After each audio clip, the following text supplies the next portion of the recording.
Салам радиосунда жаңылыктар.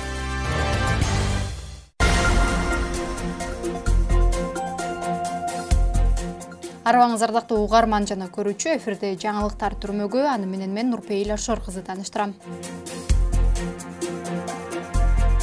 Кызылкая шаарында 59 жаштагы тургундан 6 даана гашиш баңгизаты табылды. Бул тууралуу облустук милициядан билдиришти. Маалыматка ылайык, облустук милициянын баңгизаттарды мыйзамсыз жүгүртүүгө каршы күрөшүү кызматына түшкөн ыкчам маалыматтардын негизинде кылмыш иши козголуп, Кызылкая шаарынын 59 жаштагы тургунунун тинтүү учурунда анын жанынан 6 даана өзгөчө жыты бар кара күрөң түстөгү баңгизатына окшогон зат табылып алынган.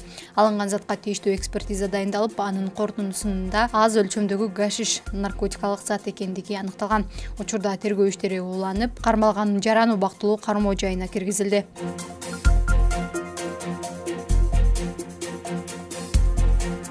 Лейлекте аңчылык кылган жаран кармалды. Лейлек районунун Катыраң айылынын 28 жаштагы тургуну мыйзамсыз аңчылык кылууга шектелип кармалды. Бул туурасында облустук милициянын басма сөз катчысы кабарлады.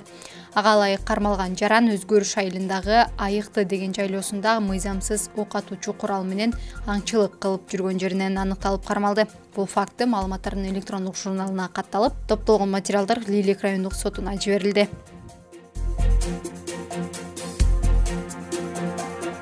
Кыргызстандын кыз-келиндер күрөшү боюнча курамасы Хорватияда өтчү мелдешке катышат. Кыргызстандын кыз-келиндер күрөшү боюнча улуттук курама командасынын мүчөлөрү Хорватиянын Загреб шаарында өтө турган 1-чи рейтингдик мелдешке катышат. Бул тууралуу Маданият, маалымат, спорт жана жаштар саясаты министрлигинен билдиришти. Маалыматка ылайык мелдеш 10-14 январь күндөрү өтөт. Ага Кыргызстандын атынан 3 спортчу катышмакчы. Алар Айсулуу Тыныбекова, Нурзат Нуртаева жана Айпери Медет кызы. Күндүн маанилүү учурлары мына ушулар болду. Кайрадан эфир аркылуу амандашканча саламатта туруңуз.